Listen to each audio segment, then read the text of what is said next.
evening. What up, ladies and sinners? Welcome to IE Vegas, the Sin City Sports Show presented by IE Sports Radio, your feed, your direct feed for all that is sports. This is the show built for Vegas sports fans, and at this point, it's a show built for the AFC West fans because we have some analysis to do tonight. I'm your host, Cale Henderson.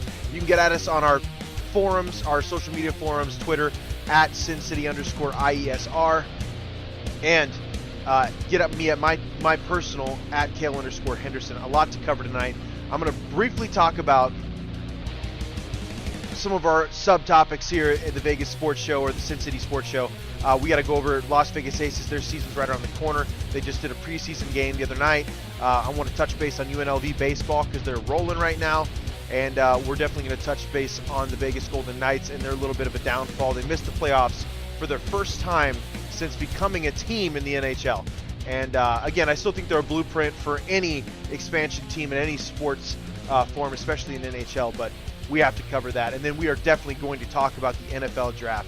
Folks, I want to know, first off, get in the comments, get in the chat. Tell me what you were doing for the NFL draft. First round, second round, doesn't matter. What did your weekend entail of? What kind of food did you eat? Let's get involved here, all right? I want to hear from the fans here of the Vegas or the Sin City Sports Show, i.e. Vegas Sports Show, because I think it sounds like a great thing. I had a buddy over. We were having a good time. My boy Max Jensen, who listens to this show religiously the next day on a podcast because he needs something to do while he's washing windows out there, man. Follower, big fan, love him, appreciate him. A bit of a shout out to him. But yeah, he was with me Thursday night. We cooked some food, homemade pizzas on my pellet grill. It was fire. Made a stuffed crust pepperoni cream cheese pizza. Made a stuffed crust cheese pizza for the girl, and then we had a barbecue chicken pizza along with some garlic cheesy bread. All homemade dough. I'm telling you, all homemade dough. Your boy knows how to get it done. So get in my chat. Let me know what you ate for your draft experience because it matters. Food matters, just like the Super Bowl. Food matters, all right? So when we come back, we're going to get on those subjects. We're going to have a good time. We're going to talk NFL draft, and I'm going to give you guys my grades for quite a few teams, but especially our Las Vegas Raiders.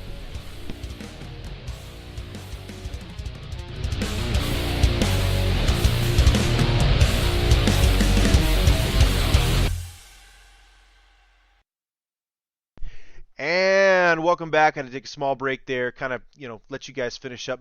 Soak in a little bit of that rock music because it feels good, okay? Royalty free, of course. You know how Larry B rolls. Welcome to IE Vegas, the Sin City Sports Show presented by IE Sports Radio. I am your host, Cale Henderson. This is the show built for Vegas sports, and tonight, the AFC West, or just in general, the NFL Draft. In general, before we get into that, though, we got to talk about the folks that pay the bills, right? We definitely want to give our sponsors a read because they deserve it. The Southern California Warriors semi-pro football team. The world of semi-pro sports is unlike any other sports organization. Players pay to play in hopes of so many different outcomes, whether it's playing to get film to try out for professional teams, big-time colleges, or just playing to stay in shape. No matter what, all semi-pro players have one thing in common, and that's playing for the love of the game. The SoCal Warriors have been on a quest to earn titles and give players a second chances since 2017. Whether you're in Southern California or anywhere in the world, give semi-pro sports a chance. If you love your sport, you may get that second chance you have been waiting for as an athlete. And talk about our flagship channel or our platform that makes all of it happen, IE Sports Radio. For the last 7.5 years, IE Sports Radio has been bringing you amazing content ranging from interviewing legendary athletes to building tailor-made shows dedicated to all major sports cities around the country. All the while, we continue to be by the fans, for the fans, and with your help, we are ready to take the next step. When you go to our website, iesportsradio.com, you'll see our Patreon link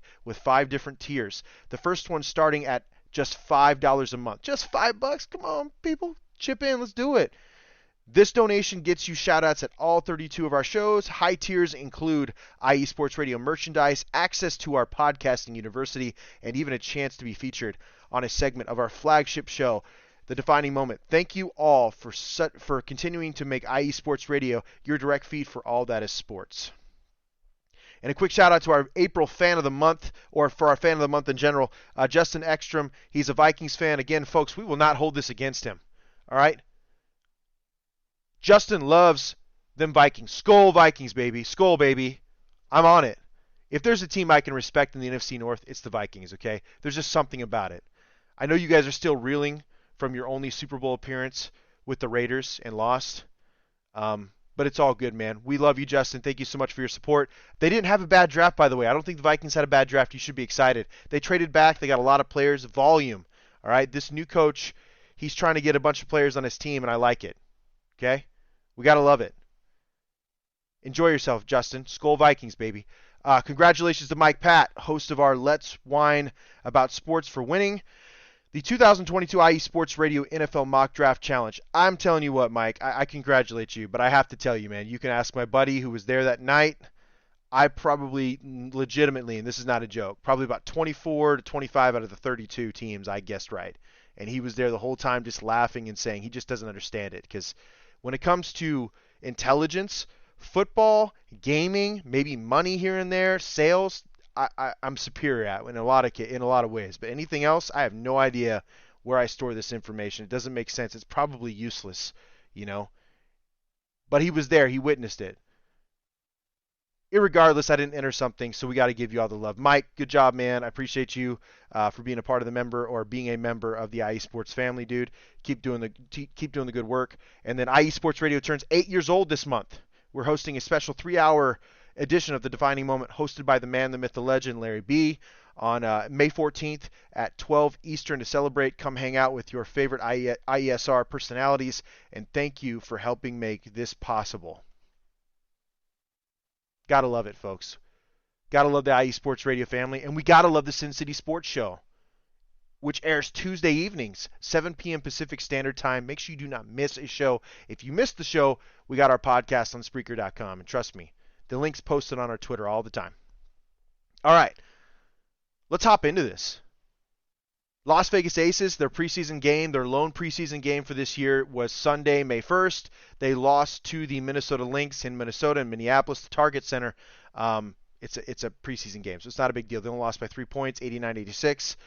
Their first game this season, the season opener, will be May 6th, this Friday, May 6th, against the Phoenix Mercury in the Footprint Center. This is going to be a young Las Vegas Aces team. I would love to see them repeat and be, basically conference champs. Like last year, can't make those guarantees. Nobody can make those guarantees. This is a younger Las Vegas Aces team. They made a lot of trades, made a lot of moves. New general manager. I think they're going to be on the rise, but I think they're looking to make long-term decisions that are consistent with winning in the future. So can't make any promises, but we're hoping, cross our fingers, get your tickets purchased, because Sunday, May 8th is the home opener at the Michelob Ultra Arena. Las Vegas Aces take on the Seattle Storm, and that will be 7 p.m. Pacific time. All right, get out there, support your local Las Vegas Aces, Lady Aces, and have a good time, because it's always fun. And Vegas is always fun. It's a blast no matter what. Transitioning over our UNLV baseball team, folks. UNLV baseball is rolling.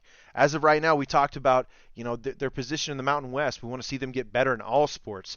But as of right now, I got to give love to to our Mountain West baseball team, the UNLV Rebels, the Fighting Rebels, because they are 17-7 in conference. Right now, they're 30-16 overall, and they are currently in first place in the Mountain West. You heard that right. UNLV is in first place in some sport in the Mountain West Conference. UNLV's rolling, man. It seems like they've just done a really good job. I mean, they're on a one-game win streak, but it seems like they have a commanding lead of this specific conference as right now, or the Mountain West in general, and that's good news. Hopefully that gives them a spot in the dance. They got to continue to win, because if you want a spot in the tournament, the big tournament, you got to continue to pile up them wins, man. I feel like, I don't know, if you really want to win, you got to put up, 35, 36 to 40 wins, just to be safe, especially when you're a smaller school out of the Power 5.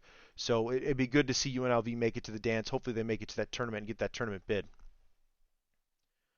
Transitioning over to our Vegas Golden Knights. I know I'm going through this pretty fast, but that's because we have a lot of NFL draft coverage to start, because that was the event of the weekend, if we're being honest. Lots of fun. It was dope, okay? And we're going to touch on that here in a little bit. Pete DeBoer, this is from The Athletic, says the Golden Knights' disappointing season is fuel for next year. Unfortunately, what we're looking at, and I think I talked about it, Charles Knight and Adam Kennark, they stopped into the show last week. We have some questions about Peter DeBoer's future, or the coaching staff's future in Vegas. I know it's the first missed playoffs since the inception of this team in the NHL, but it just seems like there was a huge lapse. For example, I mean, the last part of the season they went 15, 15, and 5 to close out the year, and this is with key players coming back. Now, listen, those key players were still slightly injured. I get it. Um, I don't know. In my opinion, I told you guys we'll touch base on it, I guess. I feel like the goaltending was raw. It wasn't consistent. You didn't have somebody in goal at all times. Um, yeah, I mean that's the gist of it. Scoring wasn't consistent. You didn't have your main players, guys like Mark Stone, Pacioretty, like they missed a ton of games. Maybe only played half the games this season. Williamson, those types of players you need for all the games, and they just didn't seem to have them.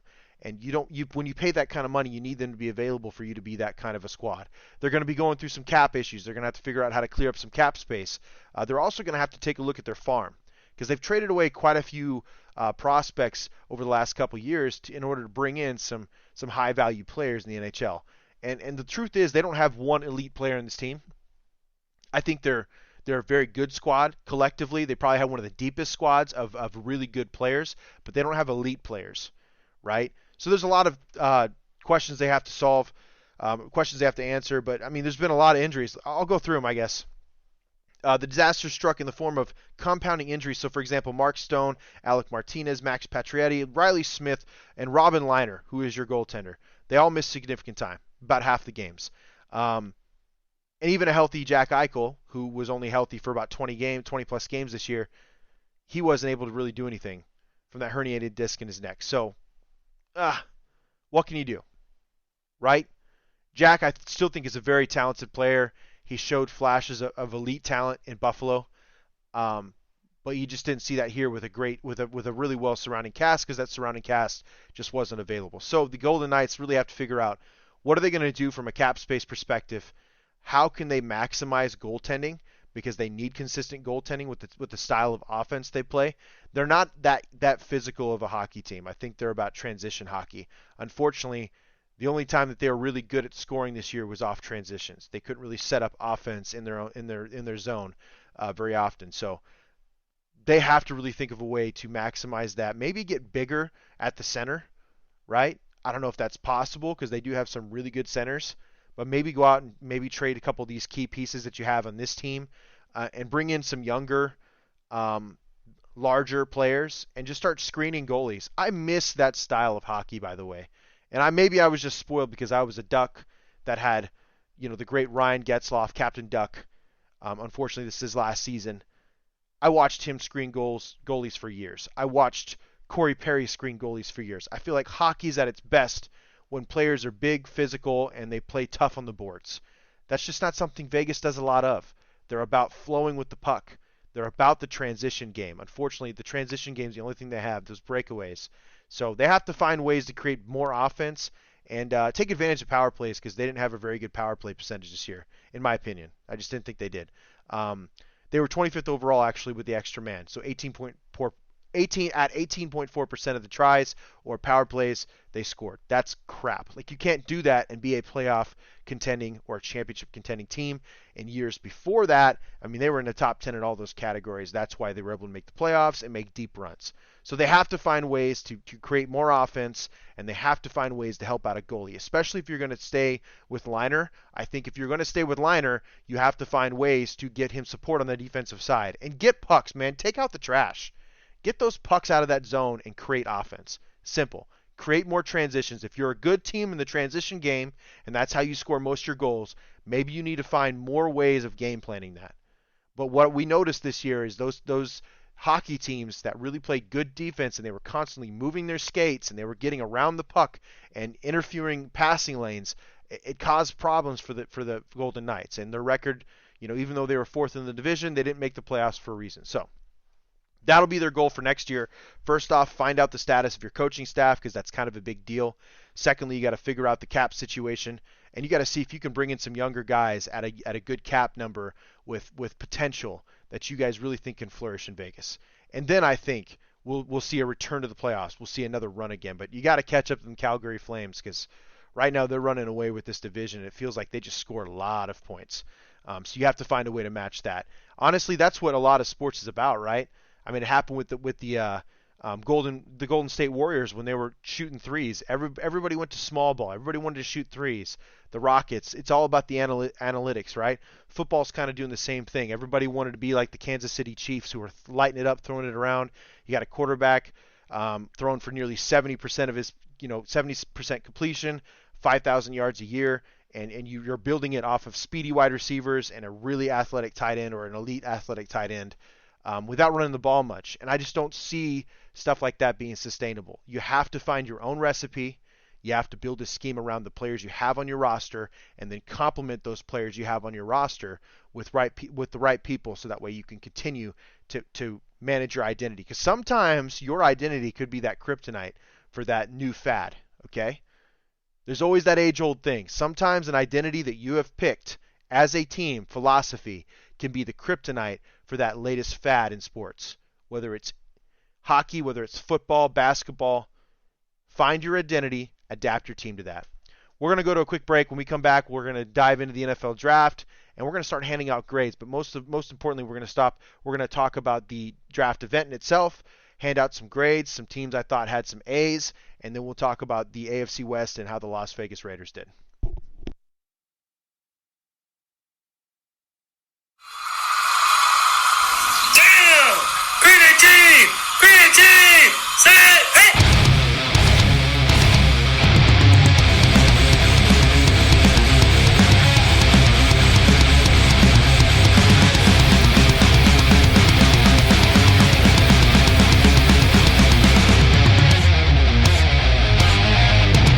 What's going on, football fans? This is me, your boy Larry B, inviting you to join myself, Callum Reynolds, Mike Pat, and John Felipe for one of the most electrifying football shows you have ever heard.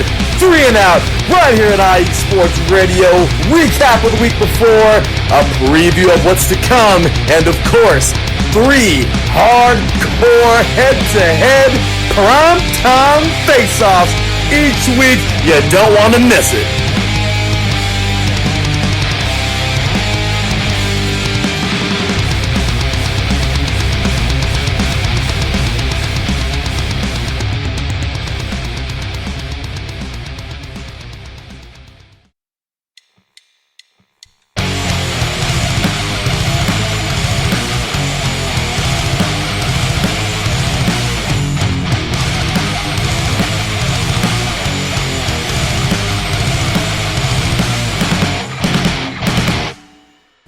College football, and do you want to hear a college football show dedicated to all that is college football, including junior college and the CCCAA and the NJCAA, the NAIA, and the NCAA, including Division III, Division II, Division I AA in the FCS, and Division I A in the FBS? Well then look no further. Join myself, Larry B, and my colleagues, Mr. H-Town Blake Henley, and Mr. Christian Espinoza, each week during the college football season for the latest in college football on 3 and Out College Edition, right here on IE Sports Radio, your direct feed for all that is sports.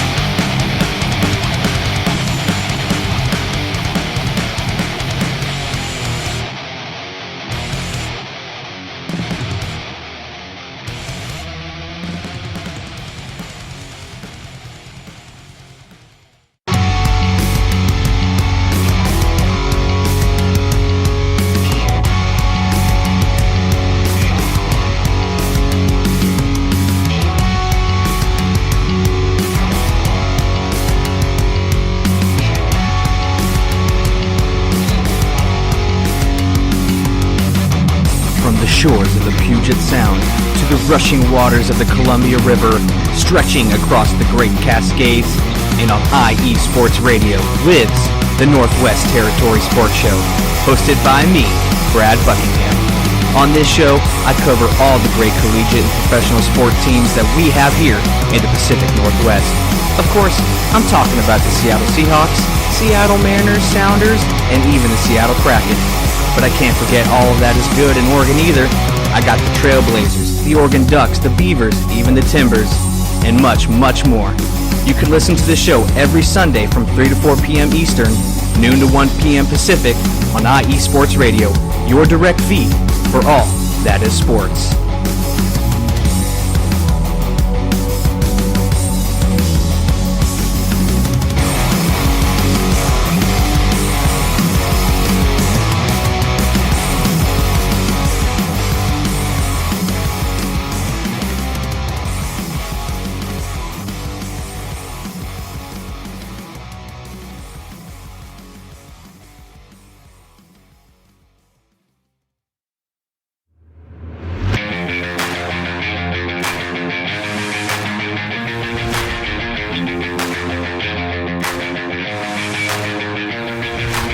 What's happening, sports fans? Are you a fan of Southern California sports? Are you looking for a show hotter than a hot summer day in California? Then look no further than the SoCal Supreme Sports Show, where I talk about all things Southern California sports. That's right, all sports teams from Southern California. From the hard-hitting tackles of the NFL, to the killer crossovers and big three-pointers of the NBA and WNBA, to the grand slams of the MLB, to the bone-chilling goals of the NHL, and to the booming kicks of the MLS, the SoCal Supreme Sports Show has it all for you. Oh, and let us not forget about the college sports as well. So join me, Taryn Rodriguez, every week here on IE Sports Radio, your direct feed for all that is sports.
Welcome back, IE Sports family, ladies and sinners, to the IE Vegas, the Sin City Sports Show presented by IE Sports Radio. I'm your host, Cale Henderson.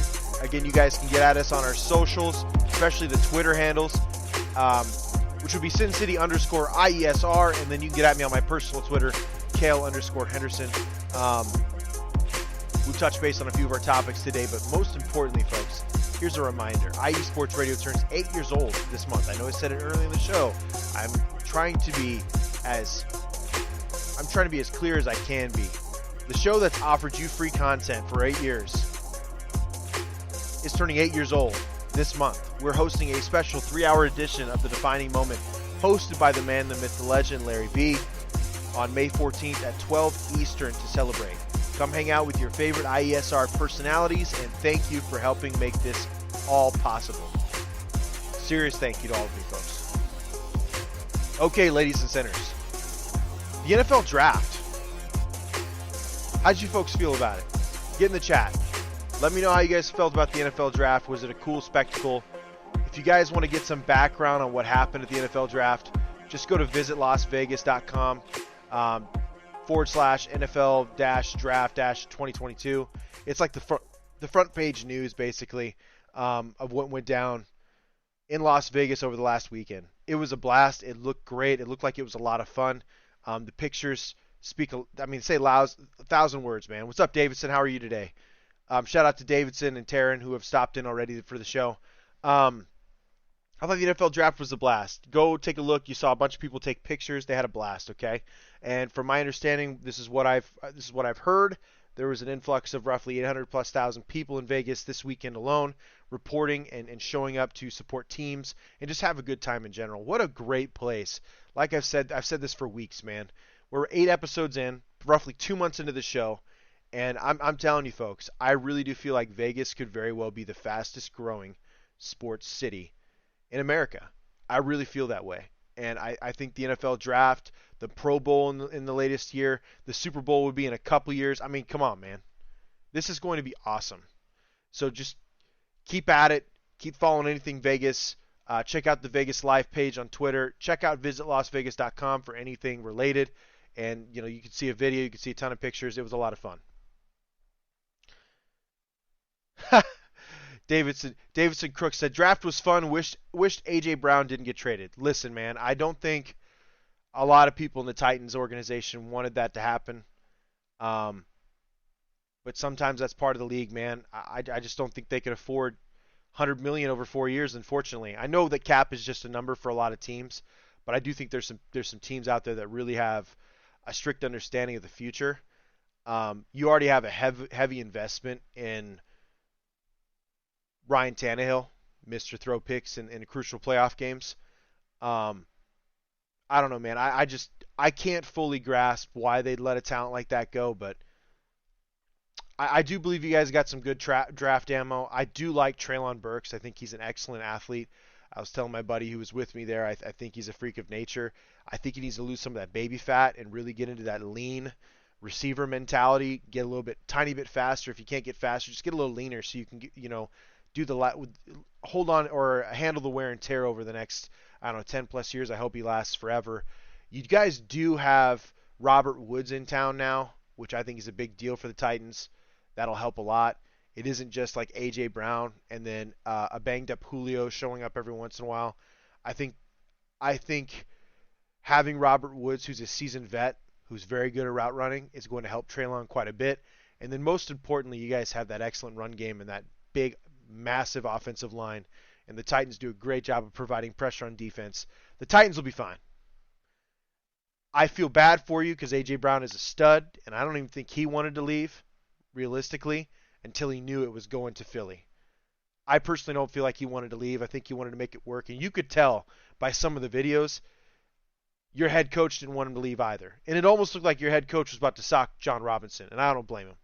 I don't blame him one bit. Sometimes you can't let those studs out of the building, but you got some good draft compensation. And, your cap hit's not going to be as bad either. So there's some positives. And you're in a terrible, like horrible, no good, very bad division. Like, the AFC South is crap. If you put any of those AFC West teams in that division, they run roughshod all over those guys. So you're in a division where you could continue to dominate it for a year or so. The Colts are like literally your biggest threat. I still don't believe that the Jaguars are good enough to compete in that division, and I'm not quite certain the Texans are there yet. They could very well have a top 5 pick next year. So I think you're good, man. I know we veered off course a little bit, but that kind of lets us get into what we're looking at with draft grades, because I think the draft was great. There was a common misconception this year with the draft, right? And I was talking about this with my best friend, my buddy, who was there on the first round draft night. Just because there wasn't some high-profile quarterbacks, it doesn't mean the draft wasn't full of talent. I think it was a very deep draft when it came to talent, especially defensive talent. And we saw that with the first 5 picks being defensive guys. Okay, I don't think anybody really saw Trayvon Walker coming unless you're really in good with the Jacksonville Jaguars. I thought that was a reach. I'm going to come out and say it. That was a pick based on intangibles, size, speed, what potential Trayvon Walker may have, because the pick should have been Aiden Hutchinson if you were going based on production and what you're probably going to see for the next 10 years. I think Aiden Hutchinson's a beast. I think Detroit's got something going on. And I do think the Packers should really be worried because this is a team that's growing really quickly and they're making smart moves. And Dan Campbell is no joke. I think he looks like a psycho, and I love it. Like Dan Campbell's motto of biting off kneecaps is dope. Okay, I just think the Detroit Lions are on the up and up. So that NFC North is going to be interesting. In general, I love that the first 5 picks were defense. How do you counteract excellent offensive game plans? How do you counteract a league that is built to sustain offense, that's basically created rules to protect quarterbacks from getting pushed or love tapped? How do you compete against a league that literally wants to put fans in the stands by scoring 40 points a game? For each team, I should matter, like 70 points a game total. Well, you got to draft defense. You got to draft the most elite players on defense every single year. And I think teams are starting to realize that. I love the first 5 draft picks. I believe the order if I remember correctly, Trayvon Walker, Aiden Hutchinson. Um, Man, I don't know why I'm blanking on the third guy. Sauce Gardner was 4, if I remember correctly, and then you had Kayvon Thibodeau at 5. So I mean, you had some excellent players come off the board, and they're all elite at their position. And it just goes to show that this league understands if we're going to win, we got to spend money on offense and draft well on defense. Because the younger, the faster, the more eager they are to run to the ball, the better off you're going to be against combating against teams. We're at an age in the NFL now where if you score 28 and your defense holds the team to 20, that's elite defense. And that's kind of scary considering the Ray Lewis days, right? Like holding a team to maybe a score and a half, around 12 points or something like that, was legendary then. Now it's like, if you hold a team to 20, your team should win games, theoretically. So there's a lot of teams that are starting to really fill their defense out with elite young talent, and I don't blame them. I don't blame them at all. Speed on defense, consistent offense and efficiency and big plays offensively is how the league is being built. And yeah, the only way you can counteract a league that favors offense is by drafting defense. And I love the first round. I thought it was exciting. A lot of trades, a lot of receivers went. Not a surprise in today's NFL. It was a blast to watch, man. It was an event, and that's one thing the NFL does better than any other league in general. They put on an event no matter what they're trying to do. It could be dramatic. It could be dramatic events that you don't want necessarily hitting the news, and the NFL will find a way to spin it. Right? That's just how they are. That's what makes them better. That's why they get those big TV contracts. So, and that's part of the reason why the owners have all the leverage too when it comes to negotiations. It's going so well that it's a formula that the players just can't break through. Unlike the NBA where it's like 51-49 in favor of the players, the NFL is just going to be what it is. So let's go over a little bit of some draft grades. Again, I love the draft. Thought it was a blast. It was a deep draft for talented players that are going to probably make a huge difference this year or the following year, more so than most. I think today's college football is built to have excellent players ready to go. It's the proper farm system now, where it was 50-50 before. Now it's like, man, I feel like these guys can come in and truly do what they have to do because training is at an all-time level. Facilities in college are at an all-time level. It's really hard to fail unless you don't want to try, or you're just evaluated poorly and you're put in a position where you can't succeed. I'll go over the teams I think scored an A this year, and it kind of matches up a little bit with PFF. I might leave a couple teams off of their list. According to Pro Football Focus, the teams that received a draft grade of A, the Seattle Seahawks, I totally agree with that. Philadelphia Eagles, I agree with that as well. New York Jets, yes. The Carolina Panthers, I'm a bit iffy. I'd give them a strong B+, honorable mention for A. I don't know, there's just something about their draft. I think they're getting increased value because they were able to get Matt Corral later in the draft. I'm not sold on Matt Corral. I thought this quarterback draft was awful. Even the Kenny Pickett pick at 20. It makes sense for the Steelers because they have an elite defense and they have some really good skill players on offense. And realistically, he just doesn't have to mess up, and it's going to be a good football team competing for their division. But I would give the Panthers a B+. That's just my opinion. The Falcons, I think they did a pretty good job. Again, a strong B+. I don't know if they did really a lot to wow me. I thought London Drake was drafted a little early, but it made sense for what they were looking for because they're looking for a big body guy that can make a lot of plays like Julio used to in Atlanta. They're starving for wide receivers, and that pick, I looked right at my buddy and I said, I think they're looking for a big time receiver. I think Drake London's the guy off the board. 5 seconds later, they pick him, and that's when you saw the huge run of wide receivers go. Trades happen. It was awesome. Detroit Lions, A. I'd give them an A. I think they killed the draft. I think they did a great job of picking, the best available and making trades when they needed to. The New York Jets got 3 studs, almost 3 studs that were the best at their position at each level, right? Sauce Gardner, best cornerback. Garrett Wilson, arguably the best receiver. To me, it was Chris Olave. I think he was the best overall receiver in the entire draft. but there are a lot of folks that really like Garrett Wilson for his tools, his big body frame, and the way he was able to move around. For some reason, they're comparing him to Jamar Chase. I think we should slow down a little bit on that, but I do agree Garrett Wilson's an elite athlete. So the New York Jets had a hell of a draft, and even round 2, I thought Breece Hall was one of the best football players in this draft, but he's a running back, right? He's a running back. They just don't get enough love. It's just the way the NFL is, committee. But yeah, the New York Jets, they had an A. I'll give them that. The teams I thought won the draft this weekend, and I absolutely hate to say this, but I think the Kansas City Chiefs struck gold. They got excellent players everywhere, value players everywhere. My two favorite players that they drafted were actually 2 players that I listed on my players to watch list, right? It's almost like the Kansas City Chiefs actually listen to the show and just want to spite me. I know that doesn't happen, but it would be like totally a kick in the nuts if that's the case. Doesn't happen because they don't care about my opinion. But Sky Moore and Leo Chenal, I thought were 2 athletes that if you get that, they're going to be game changers from day one.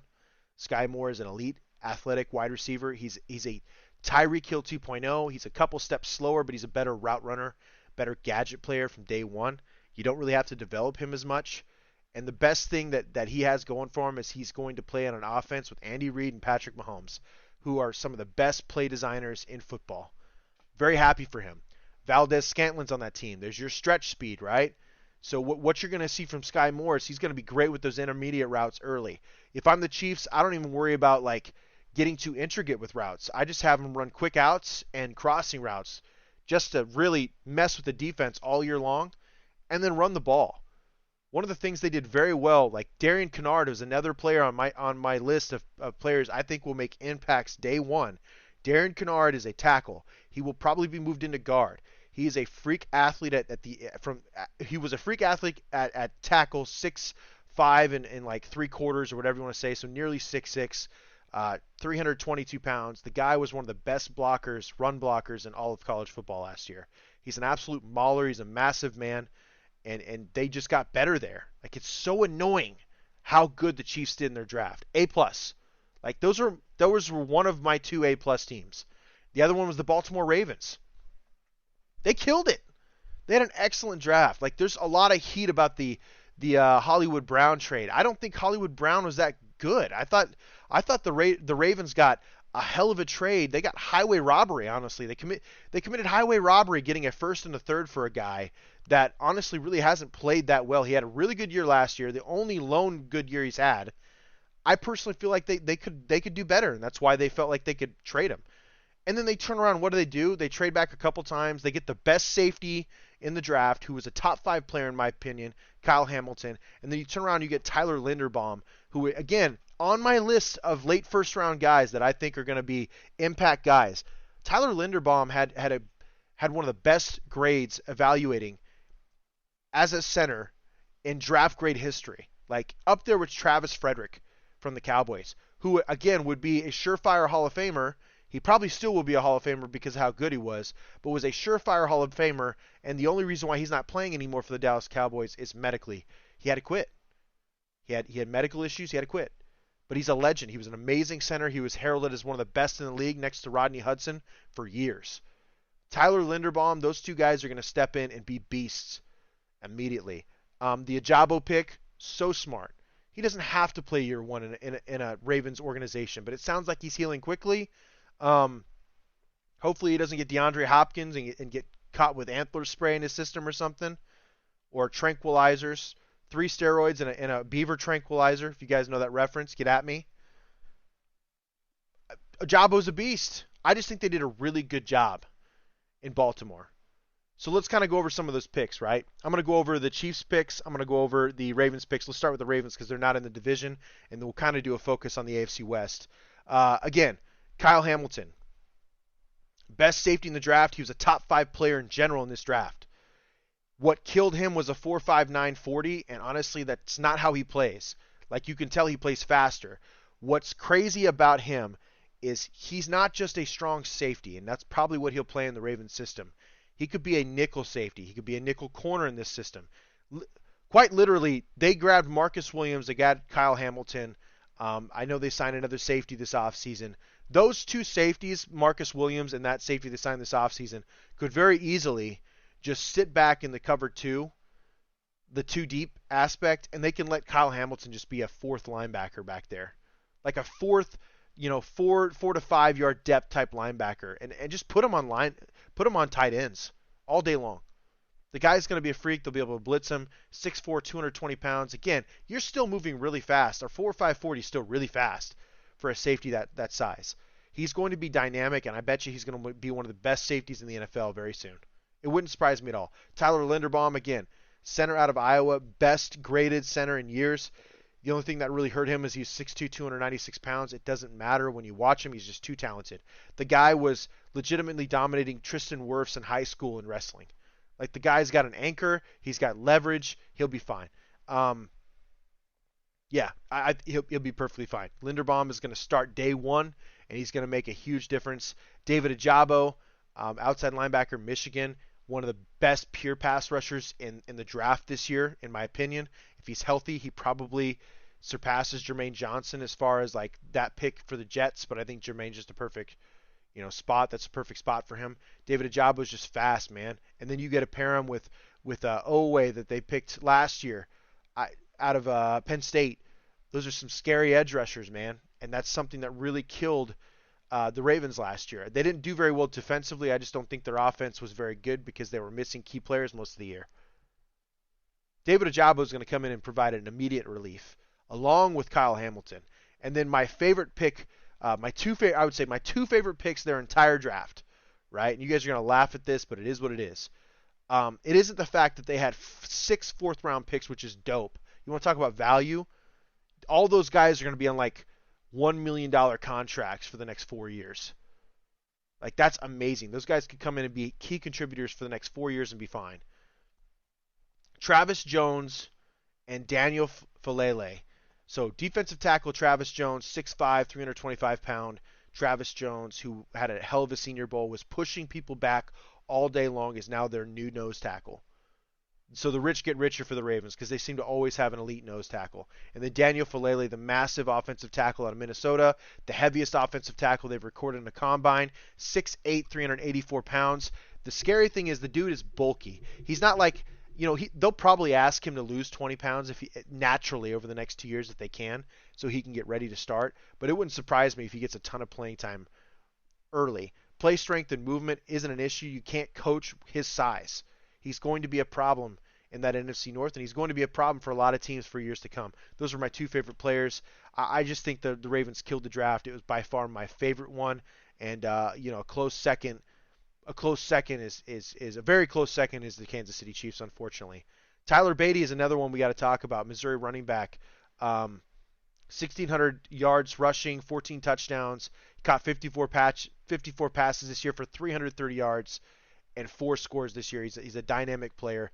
They needed running backs because last year they ran out of them last year very quickly. So the Ravens, to me, they won the draft. That's my opinion. I could be wrong, but I just think their draft was near perfect.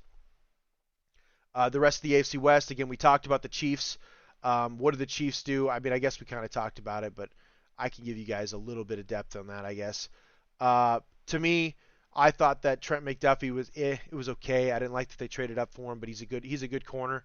But George Karlaftis, out of Purdue, he's just that gritty, run-stuffing guy. He has a positive pass rush, but I think his run stuffing is going to be where it's at.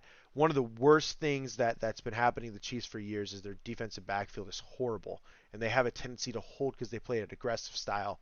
Trent McDuffie could probably help with that. I already told you guys about Sky Moore. Safety Brian Cook was a steal in round 2, in my opinion. Thought he was an excellent safety. For some reason, PFF had him going in round 4 in some mock drafts. There's just no way, and he's just a really good safety. He's going to be a great 2-high safety to replace Tyrann Mathieu. It's going to be tough, but I think he'll do a decent job. Leo Chenal was one of my favorite. He's an off-ball linebacker that blitzes very well. He's like 6'3", 250. And legit, when you watch his tape, he's leveling guards. Like, he's depleting guards that are pulling or moving upfield to him. He's a beast. Darian Kennard, we talked about him. Again, I just think they had an excellent draft. The only questionable pick they had was that Fayetteville State kid, Joshua Williams, at round 4. But they got him because of his size, his length. So the Chiefs did really well. I hate saying that, but that's the reality. The Chargers, I wasn't too impressed with their draft. I thought that they could have made some noise in different areas. I just didn't think that I just didn't think their draft was that great. I'd give them a B. Um, I can see that they try to focus on the line. I'm not against that. Zion Johnson's an excellent pick. I think he was one of the more solid guards, but there was guards to take probably in the later rounds that would start anyway and be a good player for you. Just thought he was a reach at that position, you know. But he's probably a good fit. Again, you're trying to maximize the Justin Herbert rookie contract. I respect that. I think their team is already borderline elite and will be a contender this year. So realistically, it's just about filling needs for this draft. It wasn't necessarily about the future, which was super weird. But yeah, that's just kind of what happens. Hopefully, Coach Staley stops calling, run plays on 4th and 1 on their own 15 in a crucial playoff game. Uh, Broncos, decent draft. Again, I'd probably give them a B. I didn't think it was that great. Nick Bonito wasn't, super impressive pick for me out of Oklahoma, but I think he feels a need for them on the edge. Greg Dulcich was probably one of my favorite draft picks. He's such an athletic tight end.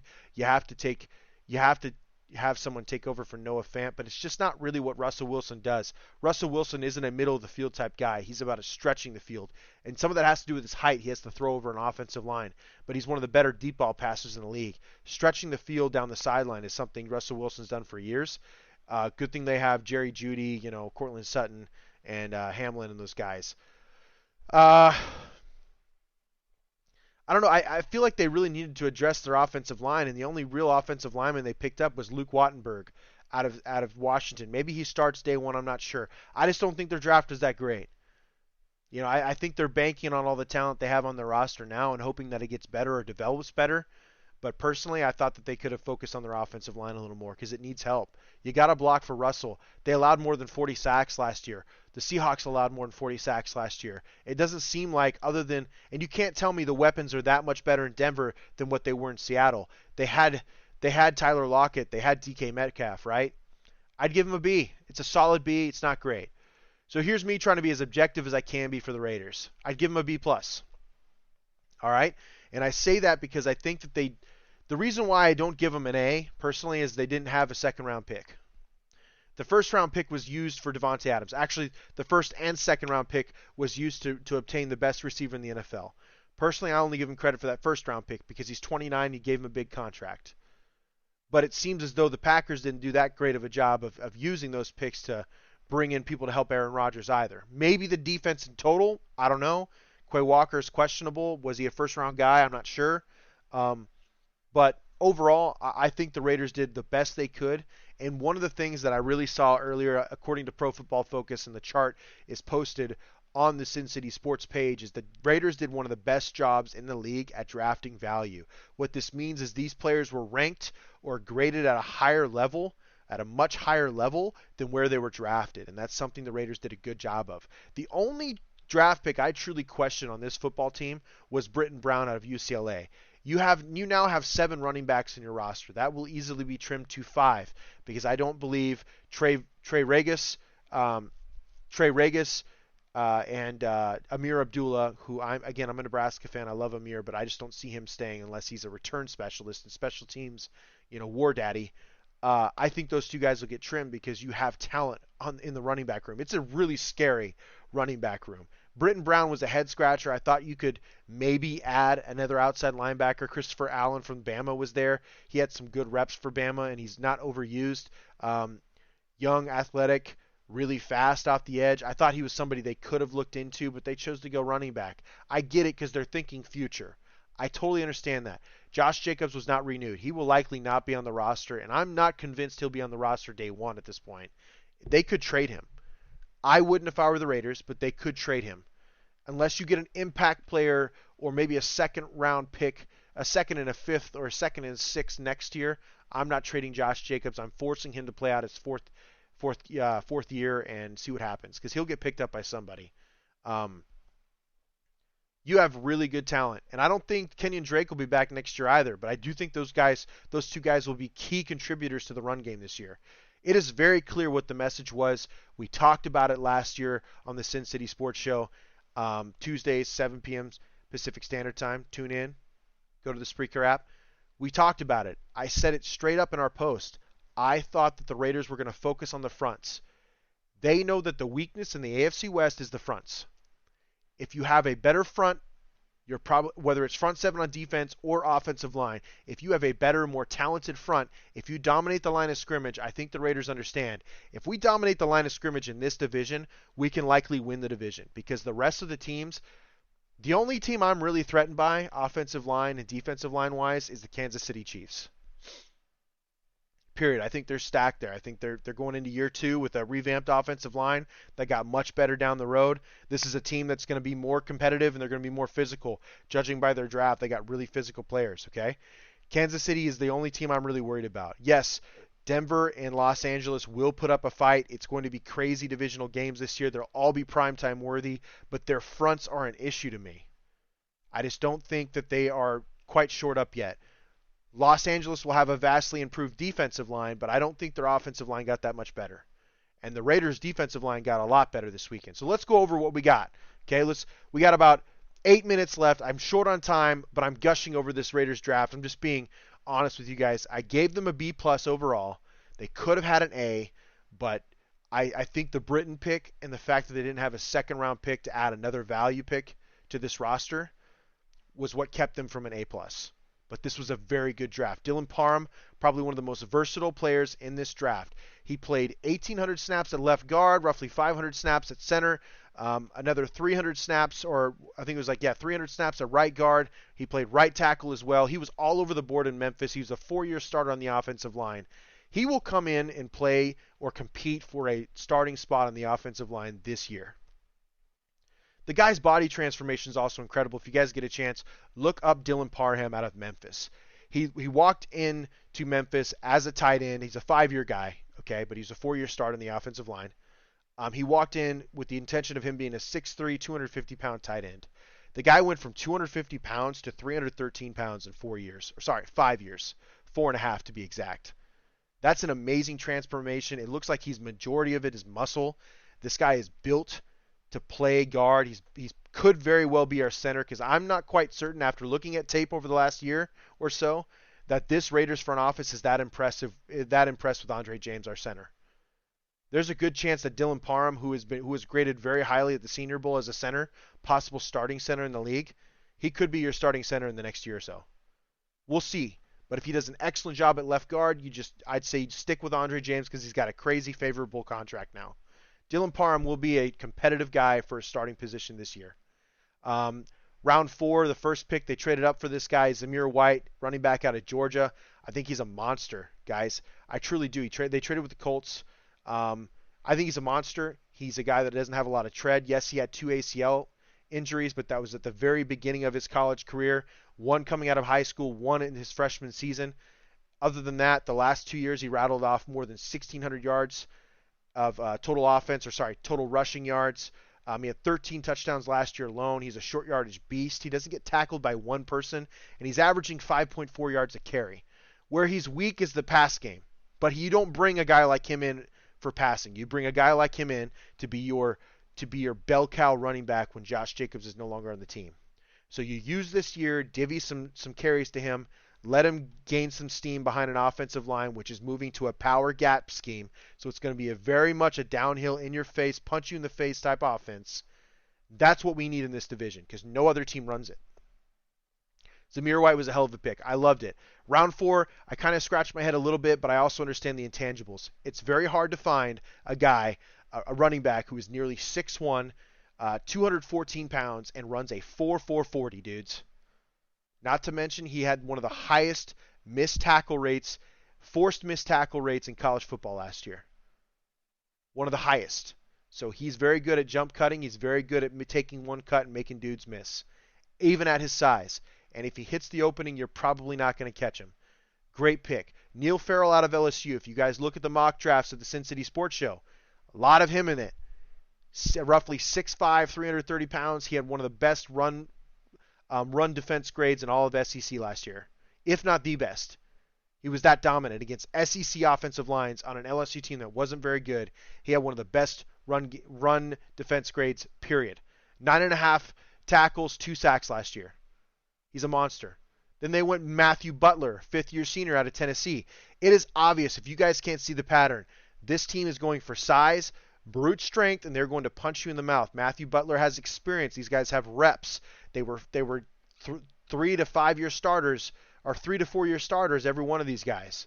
They have a ton of experience. These are guys that are going to be able to come in, learn the scheme by getting repetitions, and contribute early. If not this year, next year. Matthew Butler out of Tennessee is a monster man. Again, 6'5", roughly 297. He's got a little more pass rush upside than Neil Farrell. But Neil Farrell can also push a center back into the quarterback. It was shown. These are two guys with run defense grades that were some of the best in the SEC, and they have legitimately positive pass rush skills. Guys that you can count on in your future years. It's what you want, man. These guys are going to be monsters. It's not going to be easy all the time, but these guys will be monsters. Sorry, we're about to close out the show here. Got a few minutes, so I'm going to kind of go over the last couple picks. Thayer Mumford is one of those guys I was penciling in those later rounds. Again, value. This was probably the 140th to maybe 160th ranked player. The Raiders drafted him at 238. Thayer Mumford was a 4-year starter for Ohio State. He was an amazing left tackle for them, one of the highest graded left tackles. If he would have stayed at left tackle this year, he could have gone out in the first round last year. He stayed. He moved to left guard to show versatility. He moved to left guard because he told the team, hey, I want the 5 best players on the field that we can possibly get at the offensive line to block for C.J. Stroud and company. So they moved him into guard. Unselfishly. Had a great grade. He's big. He's powerful. He's quick. He's explosive. Long arms. He's got versatility. Every single one of these players that were drafted this year have versatility. They played multiple positions throughout college, and they have a ton of reps doing it and high grades doing it. Thayer is a steal. He's one of those guys that decided to come back, use his eligibility, further his education, try and win more football games, and it actually hurt him, and it shouldn't have. If you would have stayed at left tackle, he'd have been a first-round pick this year. But he moved to left guard, and he got different tape. And the Raiders got him for a steal. So that type of pick is an A. Matthew Butler's an A. Neil Farrell's an A. I'd give Zamir White a B because I'm always a proponent of like 5th round or later for running backs, but I'll take it. He's explosive, and he's probably going to be a contributor early. Dylan Parham, A. Versatile player. This is the type of draft that the Raiders are looking for. They're going to be foundational pieces that are physical. They have an attitude. They have versatility. They're smart players. You can see what this front office is doing. I'm going to go ahead and say it. It may be too early to do it, but it wouldn't surprise me. If the Raiders make a playoffs and they win a playoff game, this will probably be the front office of the year. And they deserve it because they're working magic. They're getting value contracts in free agency, and they're finding value players in the draft. I'm very excited about what I've seen so far, and there's still money coming onto this team's salary cap here soon, come June 2nd. So more room for veterans to be added and be contributors. This is an exciting year for Las Vegas. We're going to see a largely different team. Get excited, folks. Anyway, this was that 8th episode, that addition to the Sin City Sports Show, the IE Vegas Sin City Sports Show, presented by IE Sports Radio. I'm your host, Cale Henderson. You can get at us every Tuesday, 7 p.m. Pacific Standard Time in the Sin City. Again, folks, I'm your host, Cale Henderson. Get at me on my Twitter, at Cale_Henderson. Thank you for joining. Thank you for enjoying us. Get at me, ask me some questions. I have a wealth of knowledge, and I'm always willing to learn if you guys give me a stumper. I'm here for you. We're built for Vegas fans. IE Sports Radio is built for the fans. Again, we love you. Stay healthy, stay happy, and love, peace, and hair grease, folks.